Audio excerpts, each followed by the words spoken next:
everybody, and welcome to part 3 of building the Byer's house in Lego. So we're going to jump right into the building this week. So the first thing I'm going to be doing is I'm going to be trying to fill up that empty space in between the two worlds. And I'm just going to start by just making all these big pillars of 2x4 bricks, and you're going to see all these time lapses right here. I tried to make a design that would use as little amount of them as possible, obviously, because I have a limited amount. So I made like this log cabin kind of seemingly technique, and it works pretty well, and I was able to make a lot of the different pillars.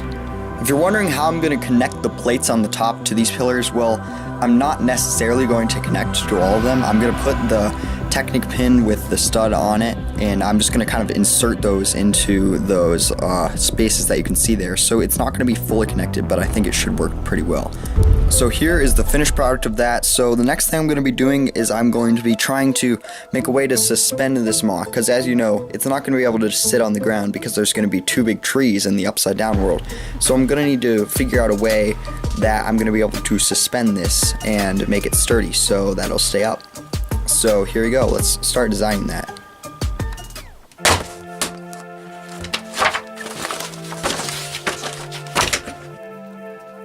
So the idea I came up with was to make two holes in the back of the MMP, and I kind of support them from the inside.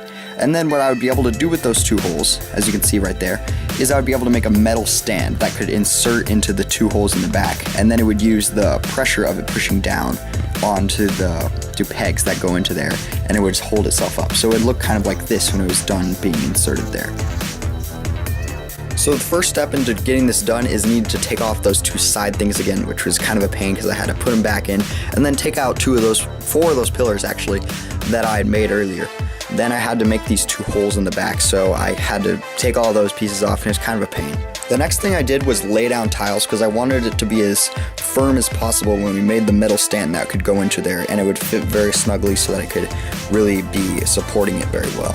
Here you can see me just trying to put those side things back on. They're very big pain to put back on there. So in order to make this work, I needed to make it really sturdy, and that was kind of one of the problems because I had no way to really connect it to the back wall because they were offset, because one of them was facing downward and one of them was facing upward, so they didn't really line up. So I had to make it sturdy using only the strength of the studs upward.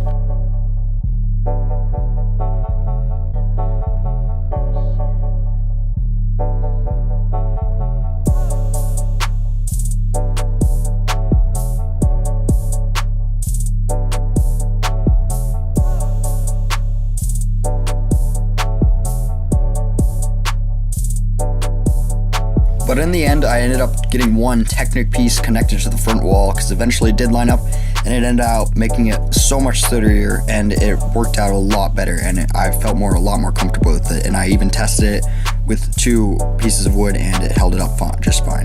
Now another thing that made this a lot more sturdy is I took a Technic brick on the back wall and I attached it, and it fit really well, perfectly, and that makes it so I couldn't separate that wall, and that made it just so much better. So in theory I should be able to lift up the whole thing by sticking two pieces of wood in there, and like I said before, I tested it and it worked fine. Alright, so here's the first haul this week. So let's see what's in this. So mainly this haul we have some plates, so let's get this thing open. First, 2x6 plates. More plates, little slopes, plates, slopes, plates, and right here the sent to order form. Alright, so let's get on to using these pieces to build. I've waited a long time for these bricks, and this is kind of the reason that this episode took so long to get out, so let's go. So my initial thoughts when building this was I needed to have a dirt driveway for their car. I needed to have kind of a dead grass look for the rest of their yard, and in the back where I'm going to have more thicker grass that I'm going to put on top of that, I needed the dark green. So as you can see here how that turned out, it was kind of hard to bridge that gap right there with plates because it was hard to make it sturdy from the bottom, but I eventually got it, and then I covered the whole thing with small slopes, and it looked really nice. As you can see here, I left a space open for where their house is going to go. So here's just a closer look at the ground. It kind of fit a little bit better close to the side, and right here is where their driveway is, so I made that dark brown color, and I think it looks really good. And I tried to match it as close to the sides as I could, but they didn't have the wedge plates in this color, so sadly I couldn't make it look as good as the upside down one did. But I still think it turned out pretty nice. So I think that's going to be a wrap on this video, guys.